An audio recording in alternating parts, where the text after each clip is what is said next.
Ce soir s'occuper tous les mercredis 23h, 1h du matin, vous savez comment ça se passe. Les Cains ils sont pas prêts. ADHX, c'est comment mon gars? On est calme. Hein? La semaine ça va, ça a été? Oh ça va. Ouais. Calme. Du Bronx, Ouais. quelle nouvelle? Ah, des couilles, hein, mais bon, on fait avec. Myriam, Non, moi ça va. ça va? Ouais, Tout ça se passe bien? ça se passe bien. La semaine ça a été? Ouais. Donc là nous aurons des invités hein. Le Flo est dans la maison. Malik, comment va? Ouais, ça va et toi? Ben merci de nous recevoir déjà. Non, y a pas de souci, pas de souci. Sylvain, Eh ben merci, bonjour. une première hein, ici Sylvain. Tout à fait. Une première hein.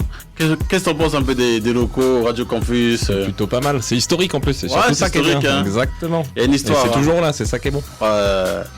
Donc le Flo, pouvez-vous un peu vous présenter hein, en 2-3 mots hein, ce que vous faites, etc. Sur l'île, hein, vous faites des grands événements.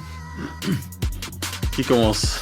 Et ben le Flow, on est le centre euro-régional des cultures urbaines, pour dire ça bien comme il faut. Et ouais, on est un lieu qui soutient les cultures hip-hop, la musique, la danse, les arts visuels, graffiti du coup. Ça fait 6 ans que c'est là, projet qui est logé dans un très beau bâtiment. Donc en effet, on fait des événements, c'est la partie visible de l'iceberg, on va dire, mais surtout on fait de l'accompagnement, Ok. de la résidence d'artistes, etc. tout au long de l'année, dans les studios, en grande salle, voilà, un peu partout. Et du coup, on soutient les artistes et les assos de la région, quoi. Ok. Donc uniquement des artistes et des assos de la région? Principalement, mais pas que. On est aussi avec des Parisiens connectés avec le réseau national. Voilà, Lyon, Marseille, Bordeaux. Des un peu Belges partout. aussi. Des hein. Belges Des aussi. Belges, On travaille essaye avec, de développer un petit peu avec tout nos ça. voisins aussi, ouais. Mais clairement, c'est principalement la région et pour pas se mentir, c'est Lille et Roubaix en priorité, quoi. Ouais. Et quels sont les retours hein, depuis l'ouverture du Flow? Les côtés positifs et les côtés négatifs? Ouais, les côtés positifs, c'est que les côtés positifs, il y a même pas à en parler. Il faut juste constater les artistes qu'on a accompagnés, les concerts qu'on a organisés, les associations qu'on a accompagnées aussi dans les organisations d'événements. Donc, comme dit Sylvain, il y a beaucoup de, il y a une grosse partie work in progress au Flow. De toute façon, une partie qui est pas forcément visible, mais voilà, à l'année, toute la semaine, c'est ouvert. On accueille des artistes en résidence, des plasticiens, des musiciens, des danseurs, des choses comme ça. Et ça, c'est notre satisfaction, c'est de voir que certains artistes réussissent à, que ce soit des danseurs qui créent leur compagnie, qui commencent à tourner à une échelle nationale voire internationale, des musiciens qui signent dans des maisons de disques, qui gagnent, le seul exemple qui me vient là aujourd'hui, c'est Isa Yasuke qui a gagné le Buzz Booster. Ouais. Là, c'est plus Sylvain qui a misé un gros billet dessus, tu vois, donc, qui a cru depuis le début, avec qui on a travaillé, et puis plein d'autres aussi. Pareil pour le graphe, on a plein d'artistes aujourd'hui qui bossent avec des partenaires à l'échelle nationale, quoi. Ok, c'est ça. Hein. Donc en gros, voilà, c'est le centre de culture. Ça touche danse, rap, DJing, atelier d'écriture aussi. Ouais, on fait des ateliers d'écriture, soit sur des one-shots avec des invités. On fait depuis 1 an là maintenant des cours de rap, comme on dit, pour sortir de l'atelier. C'est complètement libre tous les jeudis, 18h, 20h pour pas me tromper, avec différents MC, Ismaël Métis, Will, enfin voilà, les classiques qui font de l'atelier. Donc voilà, s'il y en a qui écoutent et qui veulent se mettre à ça, n'hésitez pas, c'est ouvert, c'est gratos, venez le jeudi soir. Ce centre, mais c'est une première hein, qui était ouvert il y a 6 ans en France. Ouais, En Europe. en Europe, en Europe, et même hein. dans le monde, on est les premiers avant Paris, je tiens quand même à le dire. Attends, dans le monde. Je voudrais ouais, dans le monde, ouais. En fait, dans le monde, c'est la première fois que, entre guillemets, une institution crée un, voilà. Tu vois, là, par exemple, en 2023, il y a un musée du hip-hop qui va ouvrir à New York. Ok. Et c'est la première fois qu'une institution va créer un lieu dédié au hip-hop aux États-Unis, alors que c'est censé venir de là. Ah oui. Donc voilà. Après bon c'est tout. Ça a été fait. On est les premiers. Enfin la ville de Lille a été les premiers à le faire. Il y a Paris qui a suivi derrière. Je sais qu'il y a d'autres villes qui réfléchissent aussi à créer des lieux un peu comme ça. Perpignan c'est un peu plus large, mais ils ont aussi un gros lieu dédié aux cultures urbaines. Ouais. Donc voilà quoi. Non, ça va. Par la suite, ça permet aussi de faire des collabs. Hein. Avec les autres C'est l'idée, structures. clairement. Ouais. Avec Paris, la place, on essaye de bosser ensemble. Après, il y a différents réseaux. Il y a des réseaux dans le rap, on est dedans. Il y a des réseaux en danse, on est dedans. Enfin voilà, on essaye de évidemment construire tout ça. Après, voilà, les structures hip-hop, il y en a d'autres, mais c'est en associatif et ils ont pas des lieux, en tout cas comme le nôtre qui défonce. Et là, typiquement, on a fait la finale Buzz Booster avec quasi toutes les régions de France. Ils sont arrivés au flow, ils ont dit waouh. Et à Paris, qu'est-ce que ils ont fait c'est ça quand à Paris? La place, ça s'est ouvert 2 ou 3 ans après, C'est me ça, semble-t-il. Ouais. Voilà. Ok. Le Buzz Booster, qu'est-ce que c'est le Buzz Booster? Et ben, le Buzz Booster, c'est le plus gros tremplin national autour du rap. Ça Voilà. a été créé il y a combien de temps? Il y a 13 ans maintenant, c'est crois ça, que hein, c'est ça, c'est la 13e année. Ok. Ouais, c'est la 13e année, donc c'est plusieurs artistes, enfin c'est parti d'un constat simple, hein. C'est qu'à un moment donné, le seul tremplin un peu professionnalisant qu'il y avait en France, c'était les Printemps de Bourges, et que on avait le débat il y a 2 minutes, toutes les esthétiques musicales n'étaient pas forcément bien représentées, donc à un moment donné, on s'est dit que beaucoup d'organisateurs d'événements, notamment l'Original à Lyon, le Hip Hop Session à Nantes, c'était à l'époque Col 911 à Lille et tout ça, et Secteur 7 aussi, qui ont fait le constat de se dire voilà, on va créer un réseau où on va pouvoir faire tourner nos artistes, on va pouvoir les accompagner, on va pouvoir organiser ces sélections et cette finale nationale pour Buzz Booster, vraiment pour pousser l'artiste après à essayer de se développer, quoi. Ok. Mais comment ça fonctionne un peu les inscriptions? Tout le monde peut s'inscrire?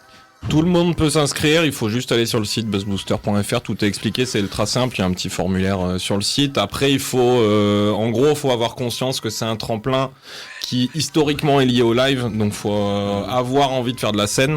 Pas de playback. Pas de playback, c'est pas conseillé, tu peux le tenter, mais c'est pas conseillé. Voilà.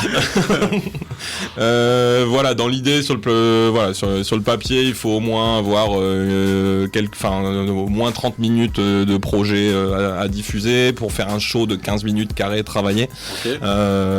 Voilà, après c'est vraiment ouvert à tous, pas de limite de style, de frontière, quoi que ce soit. On est sur un tremplin rap, donc tout rappeur et rappeuse C'est ouvert à tous, ouais. peut y aller, il y a Voilà. aucun souci, c'est ouvert. Donc Avec après, des il y a- sons originaux, donc faut pas arriver avec des type beats, des choses comme ça. Ouais, séance d'écoute voilà, quoi. et tout ça.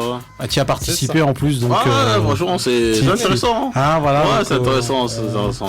T'as vu un peu comment ça se Ouais. passe, on est là, on écoute tous les groupes qui se sont tous, on écoute vraiment tous les groupes qui nous ont envoyé leur dossier, et après on en garde 12, c'est ça, une C'est douzaine, ça. hein. Ouais, c'est ça. En gros, ouais, en France maintenant, l'année dernière, là, en 2021, il y a eu 800 candidatures de projet rap. Ok.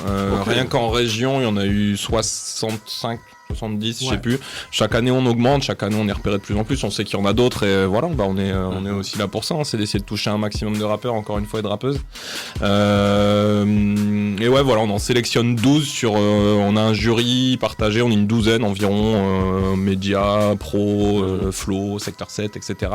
On sélectionne les 12 meilleurs projets, on fait 3 étapes de sélection qui vont se passer dans la région à Dunkerque, Maubeuge et Beauvais. On fait la finale et on fait la finale régionale à Lille. C'est ça, le 29 avril du coup déjà, et puis en fait voilà, les 12 vont en demi-finale, il y a un nouveau jury qui sélectionne les 4 meilleurs projets live, et là c'est finale régionale, ces 4 là on les accompagne au flow de toute façon, et le vainqueur forcément, là, c'est lui qui représente la région de France en finale nationale, et lui clairement on met un billet déjà pour l'accompagner, pour faire de la résidence scénique, du coaching scénique, l'aider à faire du clip, à faire du studio, etc.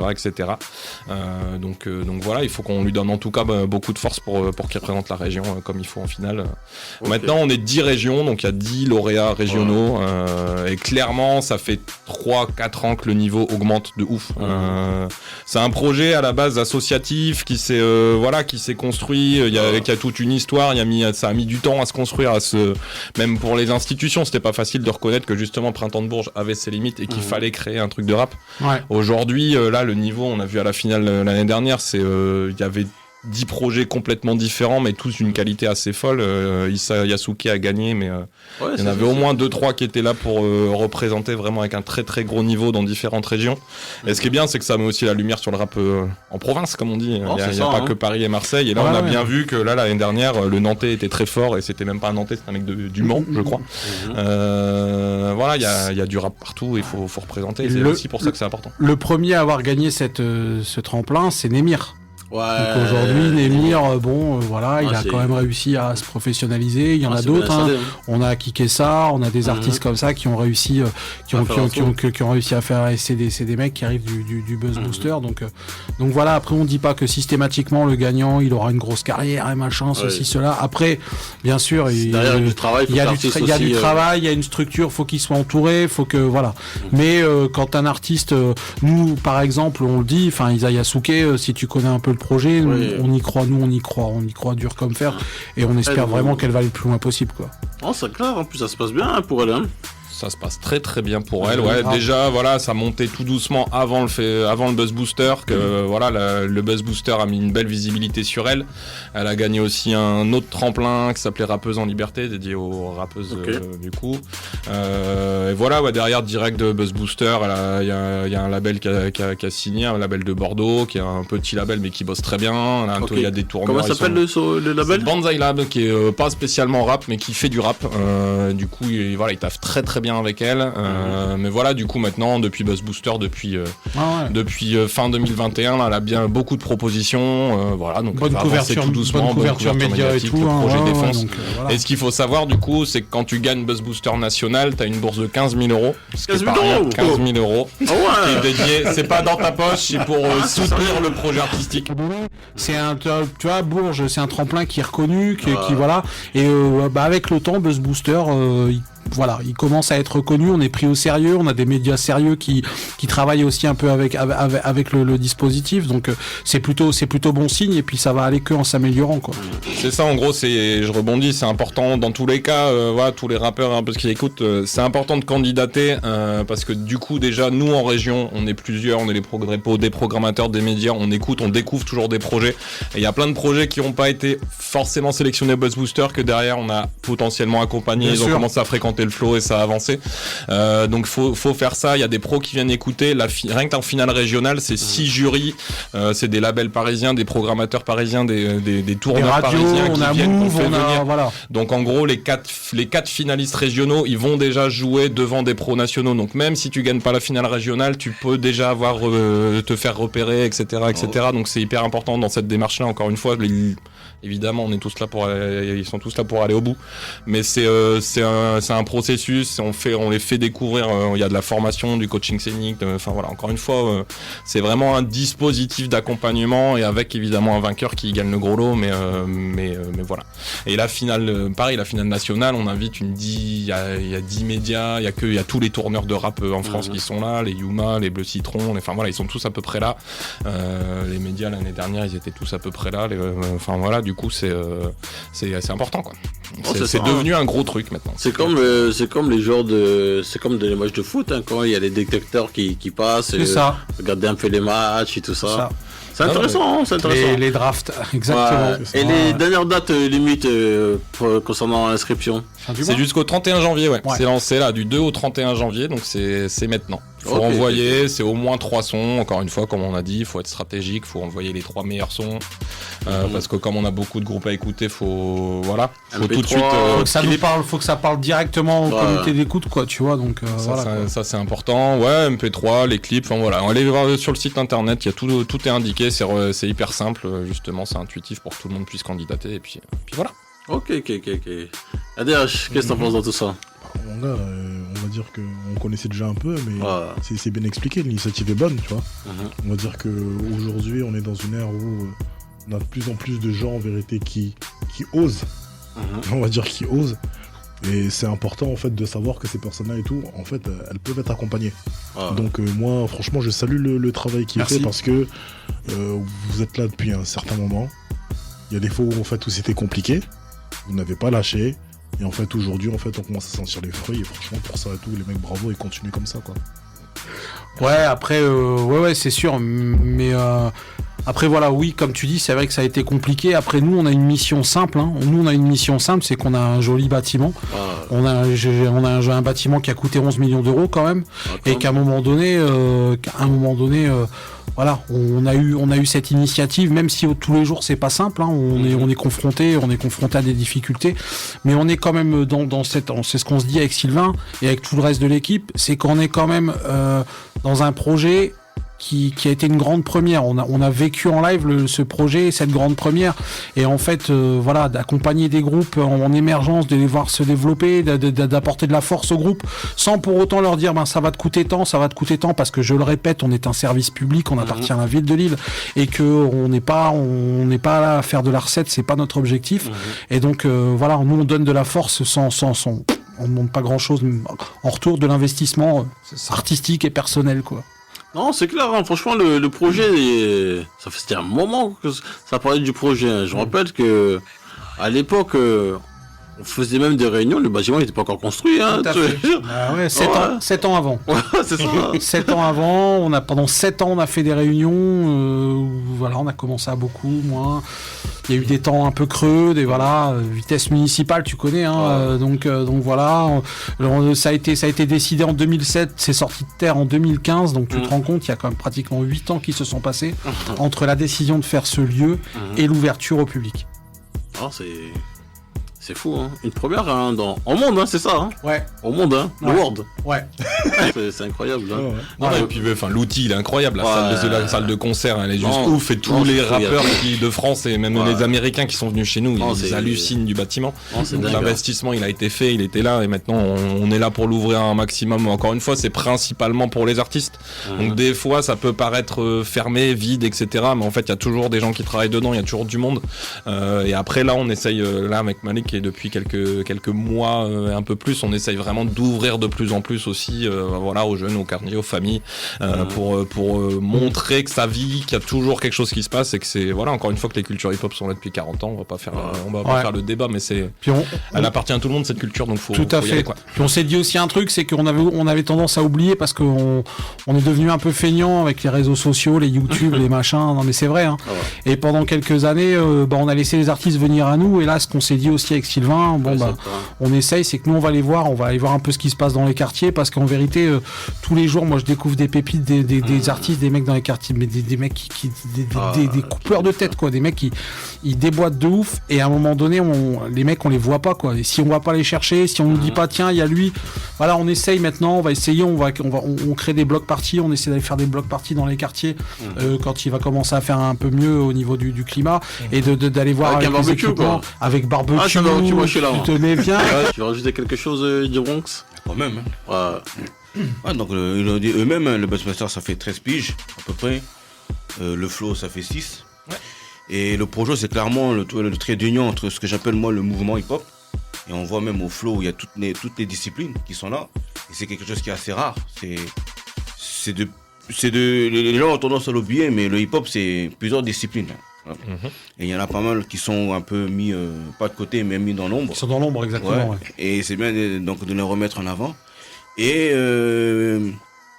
donc c'est le trait entre le mouvement hip-hop et donc le game, le rap game, le game professionnel, pour faire une sorte de tremplin. Exactement. Et tout ça au service donc de la région Hauts-de-France. C'est ça aujourd'hui, Hauts-de-France. C'est ça. Et je voulais savoir, en fait, depuis 13 piges, on va arrondir à 15 piges, quelle est l'évolution du mouvement et du rap game du Hauts-de-France depuis ces 15 piges? Est-ce qu'il y a eu une évolution? Est-ce qu'il y a eu une progression? Est-ce que le game a changé? Est-ce que le profil a changé? Je parle des artistes, mais je parle pas seulement de ça, je parle aussi des structures, la manière dont les gens se structurent, les labels, etc., les médias, et l'approche du public, et notamment aussi des autorités. C'est toi l'histoire, Malik, vas-y. Ah non, mais oui, l'évolution, il y a deux choses dans ta question. Il y a l'évolution du rap game, comme tu l'as dit, et l'évolution du mouvement. Le mouvement, c'est une espèce de philosophie, donc ça existe toujours. Tu auras toujours des b-boys et des graffeurs et des DJ, des beatboxers, des MC, des choses comme ça. Enfin voilà, ce mouvement, il existe toujours. Maintenant, le rap game, il a changé. Il a changé à cause d'un truc qui nous est tombé sur le coin de la gueule où personne n'était prêt. Ça s'appelle Internet. Tu vois ce que je veux dire? Aujourd'hui, on est dans une politique d'individualisme. C'est-à-dire que moi, beaucoup moins de groupes, beaucoup plus de rappeurs individuels. Maintenant, t'as une carte son, t'as un ordi, t'as un budget de moins de 500 balles dans ta brush, tu sors un album, et 2 mois après, tu peux être en top tweet, tu peux voilà, tu peux faire 1 million de vues, voilà. Tu vois, on parlait d'un artiste, des artistes qui percent et ils percent tellement vite qu'ils ont même pas les structures autour, ils ont même pas les gens, c'est encore jeune, voilà. Donc aujourd'hui, on est en train d'assister, on est encore sur le carrefour encore, parce que on est sur un truc où on n'a plus forcément besoin des grosses maisons de disques. Mais on n'est pas encore assez, je parle du rap game, et les jeunes qui arrivent, ils sont pas encore assez structurés pour pouvoir faire des trucs eux-mêmes. Donc on est un peu, pour moi, au creux de la vague, on est entre les deux. Et c'est peut-être là aussi qu'avec Sylvain, et ça t'as oublié d'en parler, mais il faut que tu le dises aussi, c'est que Flo, on propose des formes sur l'environnement du disque, sur les droits, sur tes droits en tant qu'artiste, sur ce que tu peux aller chercher, sur comment voilà, donc tout ça. Parce que ces artistes-là, quand ils sortent de leur chambre, ils sont pas armés, ils savent pas ce que c'est qu'une SACEM, ils savent pas ce que c'est tu vois, voilà quoi. Camos, t'as managé des artistes, tu sais comment ça se passe, tu vois. Va parler aujourd'hui à un artiste de VHR, tu vois, personne ne sait ce que c'est qu'un VHR, alors que tu sais quand tu commences à bouger, parce que voilà, aujourd'hui toutes les salles, les SMAC, les salles de concert en France, 80% de leur prog c'est que du rap, on est d'accord. Donc voilà, c'est des questions qui se posent, et c'est des questions auxquelles les artistes répondent pas, ils sont pas encore prêts à ça, quoi. Tu vois ce que je veux dire? C'est clair. Hein. Voilà. Donc le flow pour les jeunes artistes, ils peuvent avoir leur réponse à toutes vos. Ouais, clairement, nous, il y a 2 choses déjà. Enfin, juste, si un artiste veut avoir des réponses, il vient déjà toquer à la porte du flow, et on est souvent là pour le recevoir et déjà lui expliquer, l'accueillir, présenter le lieu, etc. Et après, on sélectionne chaque année, on va dire une douzaine de projets, une douzaine de groupes où là, on met vraiment sur des formations de long terme. Ça dure 3-4 mois avec des séances plusieurs fois par semaine. Une fois par semaine.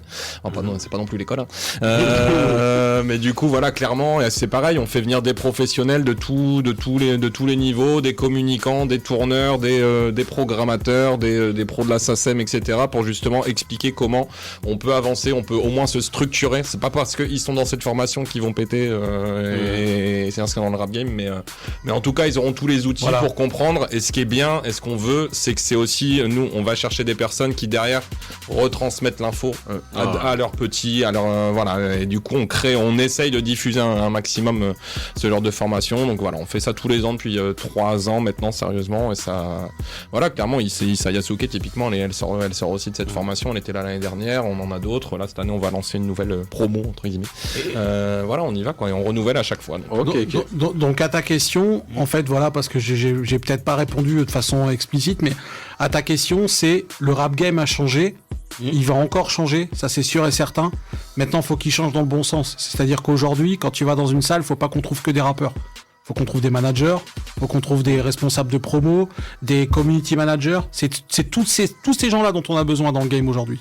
Parce que des rappeurs, on en a beaucoup. Tu sors, tu cries rappeur, il y en a 200 qui vont arriver. Tu vois ce que je veux dire? Mais maintenant, tu cries tourneur, tu cries manager, tu cries, voilà, voilà, les mecs, t'en as pas beaucoup. Et c'est ces gens-là dont on a le plus besoin aujourd'hui, parce que, on peut faire la nique aux majors et aux maisons de disques en leur disant, on peut bosser sans vous, quoi. Et ça, aujourd'hui, c'est ce qui est en train de se passer. Et là, tu parles plus pour au national ou plus pour la région?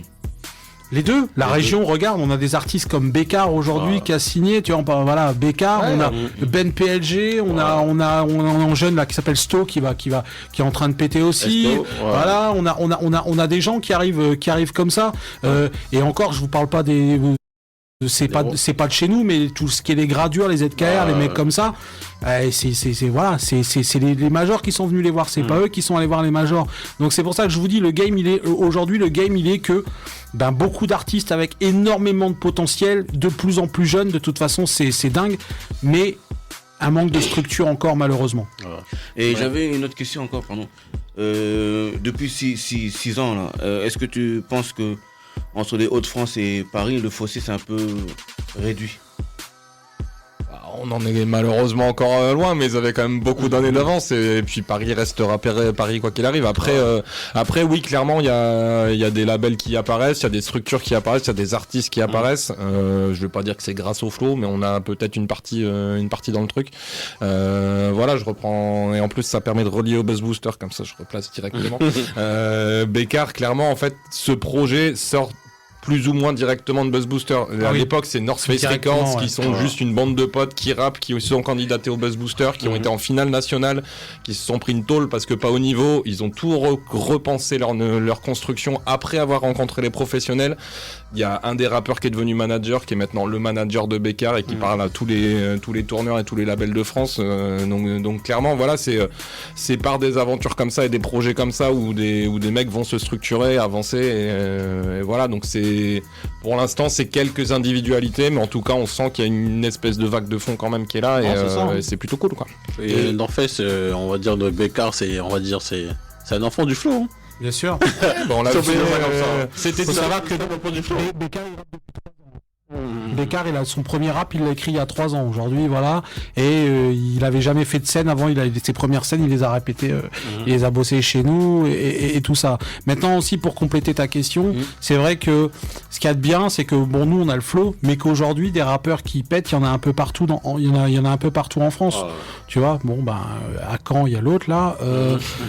Il y a Perpignan, il y a Montpellier, ça vient de partout. Après Paris restera Paris.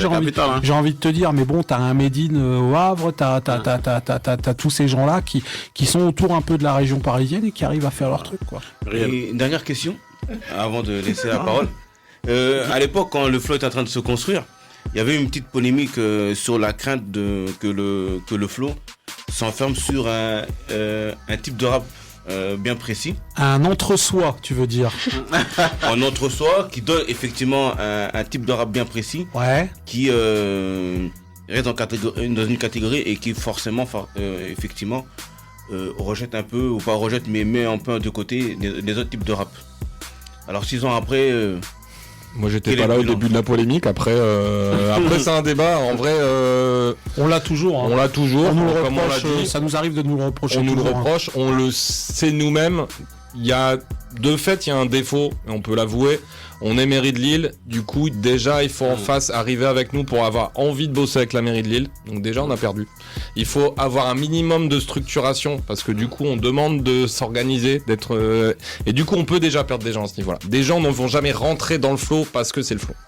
Donc c'est pas nous qui faisons le choix de sélectionner tel ou tel projet. On veut pas aider tel ou tel type de rap. C'est que déjà dès l'origine du projet du flow, parce qu'on est une structure, on perd des gens. Maintenant, justement, on fait cet effort et on veut le faire, et en tout cas, on réappelle tout le monde tout le temps, tous les jours. Notre travail, c'est de dire, venez, on est là pour aider toutes les formes de rap, il n'y a aucun souci. Et là, clairement, on aide autant Isana Yasuke que là, on va commencer à aider Chaka Zulu, que Konga, que plein de rappeurs lillois différents, que CSTO. Il n'y a pas de limite en vrai. Faut juste arriver, être volontaire, base, encore une fois. Il y a pas mal de rappeurs, moi je connais, dans le quartier, tout ça, ça rappe, mais on va dire, même pour monter une asso, c'est compliqué. Hein. Ah non, mais ça, c'est compliqué de ouf. Moi, j'habite Roubaix. Et à 200 mètres de chez moi, il y a un mec qui rappe, c'est un tueur. J'arrête pas, ça fait 2 ans que j'en parle à Sylvain. C'est un tueur à gages. Ça fait 2 ans que j'essaie de le faire venir au flow, mais il est sur sa chaise pliante au coin de la rue et il bicrave, il préfère bicrave, mais comme moi j'ai écouté ses sons, quand je vous dis que ce mec-là, il est capable de tout péter, mais jamais il va sortir de son quartier pour aller faire des trucs ailleurs et tout ça. Il veut pas. Lui, c'est la bicrave, il en a rien à foutre. Il faut que ce soit un grand qui tire par le col et qui l'amène. C'est ça. Et aujourd'hui, c'est ça. Donc il y a toujours cette catégorie qui va rester, qui va faire du rap, et puis nous on a cette Après, là où moi je pondère un petit peu, c'est qu'aujourd'hui on travaille un peu avec toutes sortes d'esthétiques d'artistes.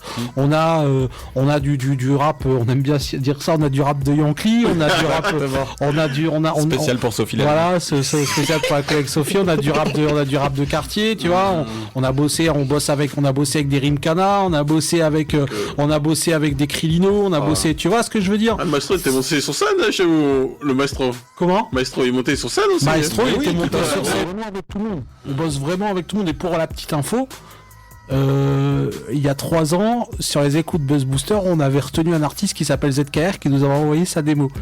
Et il a pas pu assister au Calife parce qu'il était en vacances. mais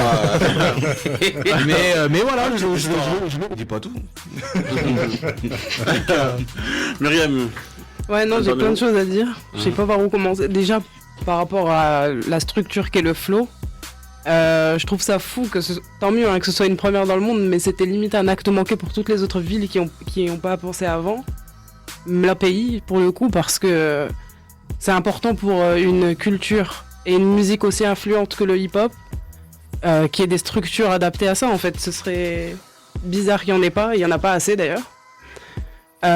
Aussi, par rapport au Buzz Booster, en plus tu viens de le dire, par rapport aux rappeurs du coin de ta rue, en fait, je pense que c'est important ce genre d'endroit, parce que ce sera que le premier pas en dehors de la zone de confort que les artistes vont faire en fait. Bien sûr. Donc va falloir je pense que pour leur discipline, c'est important, surtout pour une musique. En plus, on en parle souvent de tous les coups fourris qu'il peut y avoir dans l'industrie du rap. C'est bien qu'ils puissent se structurer, que vous puissiez leur donner les outils, de savoir que c'est pas juste rap concert ou rap showcase et c'est tout, point. Non, qu'il y a plein de trucs à côté, que en plus pour une époque comme la nôtre où tout le monde se veut indépendant, de pas compter sur les maisons de disques, sur la promo, etc. Faut savoir dans quoi on s'engage en fait. Bien sûr. Qu'il faut être assuré, il faut assurer ses arrières, bien entouré, qu'il y a plein de choses. Si là, ce qu'on dit de toute façon, c'est qu'il y a tellement de rappeurs et de rappeuses aujourd'hui. Il y a il y en a à tous les coins de rue. Même les labels n'ont même pas le temps de découvrir les projets. Donc, il faut aujourd'hui arriver. T'as beau bien rapper, etc. Si t'arrives pas avec le petit truc en plus, l'identité visuelle, le projet, le manager qui est là, qui est au taquet. En dehors des mecs qui vont tout de suite poser et faire des centaines de milliers de vues, il y a tout un travail à mener. Du coup, on est là pour ça. Les gens vont pas forcément percer parce qu'ils viennent au flow, mais en tout cas, on leur donne tous les outils pour que ça marche. Derrière, après. Et c'est un tout aujourd'hui. Aujourd'hui, une maison de disques, elle calcule pas juste le morceau de l'artiste. C'est son look, sa gueule, ce qui reflète, son image, son clip, comment il est sapé, machin, ceci, cela. Enfin, c'est tout un packaging. Donc tu vois, encore une fois, c'est un game qui a changé aujourd'hui, tu vois. C'est vraiment un game qui a changé aujourd'hui, et aujourd'hui, on prend plus un rappeur pour la musique qu'il fait, mais pour l'image qu'il reflète. Ouais, mais aussi parce que je me dis, par rapport au coup de buzz que les gens peuvent avoir, des fois, ça retombe et on a des artistes qui sont connus aussi vite qu'ils sont oubliés, en fait. Et je pense qu'il y a aussi un truc ils se sont pas disciplinés assez vite. Et par exemple, ne serait-ce que les cours si j'ai bien compris, il y a des cours d'écriture et c'est super important. En fait, ça me rappelle toutes les structures qu'il y a par exemple en France autour du cinéma. Mais en fait, c'est ça, en fait, on a besoin de ça pour la musique aussi. Ouais. Parce que c'est tout un art, donc ça s'apprend. Mais on y arrive de toute façon, on y arrive. Alors après, moi voilà, après, à tous ceux qui disent, c'est vrai, et là je rebondis sur ce que tu dis, qu'une institution et qu'il y a eu des actes manqués dans d'autres villes, et moi je te rejoins complètement, c'est que aujourd'hui, enfin moi, pour ceux qui me connaissent, ça fait longtemps que je suis dans ce move, ça reste un courant artistique. Je parle pas de quartier, ça reste un courant artistique, tout comme le reggae, tout comme le rock, tout comme le rockabilly, la salsa, tout ça. Aujourd'hui, dans le monde entier, dans France, dans tous les pays, on a des conservatoires où on peut pratiquer toutes les musiques. On peut pratiquer du violoncelle, de la guitare, du piano, de la batterie. Dans quel conservatoire aujourd'hui tu peux faire du rap, tu peux faire du beatboxing, tu peux faire du DJing, tu peux faire du breakdance, il y en a pas. Donc aujourd'hui, à un moment donné, c'est juste un constat. C'est un constat et c'est une alternative. Et normalement, et j'ai envie de dire, je vais plus loin dans la réflexion, un lieu comme le Flow devrait même pas exister. Il devrait pas exister parce que si on avait reconnu le mouvement hip-hop comme une mouvement artistique, on pourrait la pratiquer dans tous les conservatoires et dans toutes les écoles de musique et dans les écoles des beaux-arts. Tu vois ce que je veux dire ? Donc voilà. Et ouais, il ressortirait même pas du lot parce qu'en réalité, c'est comme tu dis, il y a le conservatoire, il y a tous les ateliers d'écriture pour tout et rien en France, par exemple. Quasiment tout est subventionné parce que c'est reconnu comme un art. En vrai, ça tombe sous le sens qu'il y a des endroits comme le Flow. Et au final, j'apprends que c'était le premier dans le monde, même si j'espère que tout le monde va suivre après. Mais voilà. Après, le rap, c'est tout jeune. Hein. Ouais, mais quand même. C'est étrange un peu. C'est pas si jeune que ça, hein. Ça a 50 ans pratiquement maintenant. Ouais, et par rapport au conservatoire, c'est combien ? Par rapport aux autres. Ouais, c'est ça. Par rapport aux autres. Mais c'est le cadet. Hein. Après, j'ai envie de dire et tout, pendant très très longtemps, ça a été considéré comme une sous-culture. Donc en fait, c'est normal en fait qu'on soit arrivé à ça. Bien sûr. Donc aujourd'hui, toi, je vois que t'es là, tu te dis, ouais, mais en gros, c'est fun maintenant. En fait, là, on parle de personnes en vérité qui font du rap, qui écoutent du rap. Pour eux, c'est fun. à l'époque où les gens disaient tous ces trucs-là, les gens pensaient même pas qu'ils allaient percer. En fait, ça veut dire que toute la mentalité, elle a changé. Aujourd'hui, t'as des artistes t'as des gens plutôt qui veulent devenir artistes parce qu'en fait, ils veulent de la fame, ils veulent être connus. Ouais, ils veulent avoir le moment de gloire, exactement. Or que, il y a 20 ans de cela, les gens en fait faisaient ça parce qu'en fait ils trouvaient ça cool tout simplement.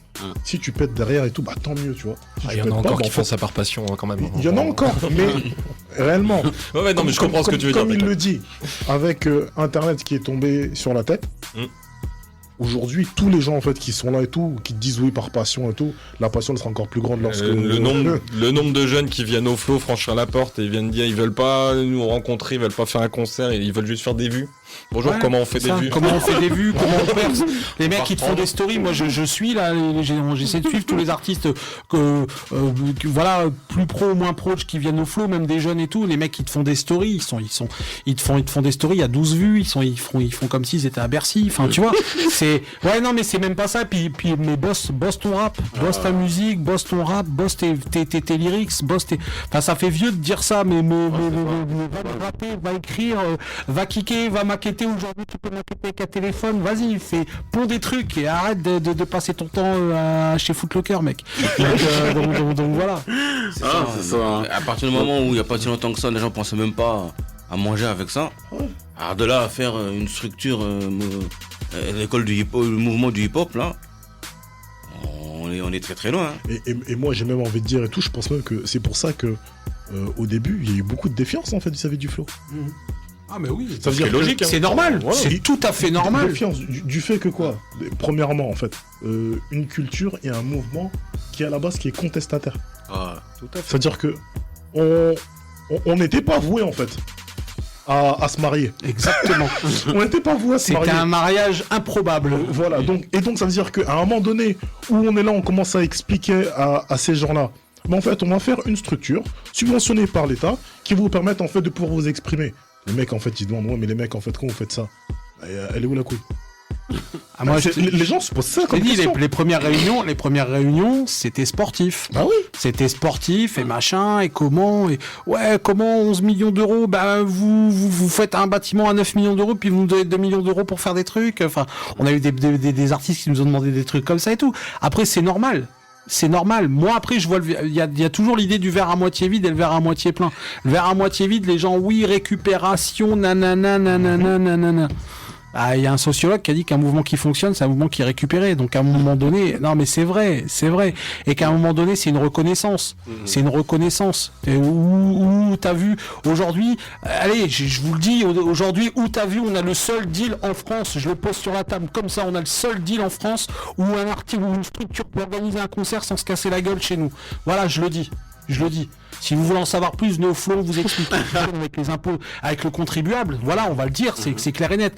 Et aujourd'hui, on est là, voilà, même on t'accompagne en tant qu'artiste, mais on t'accompagne aussi en tant qu'organisateur d'événements. Si t'as envie de te lancer, si t'as envie voilà, et c'est un tremplin et tu peux faire ton concert dans de bonnes conditions. Et même si tu te plantes, les dégâts seront limités parce qu'on est là, on est derrière toi, on est en soutien. Tu vois, on est ensemble, tu vois ce que je veux dire. Donc voilà. C'est ça qu'on dit souvent, c'est la différence entre le mouvement hip-hop et le rap game. C'est-à-dire qu'à un moment donné, tu veux contester, tu veux être un mouvement, tu fais ça pour le plaisir. Mais si tu veux passer de l'autre côté, ben ça passe par la structure, ça passe par l'organisation, ça passe par la professionnalisation. Si tu es capable de le faire tout seul dans ta street, assis sur ta chaise, quel choix? Très bien. Tant mieux. Fais-le. Mais le problème, c'est que si tu sais pas faire, qu'est-ce qu'on fait? C'est ça. Hein.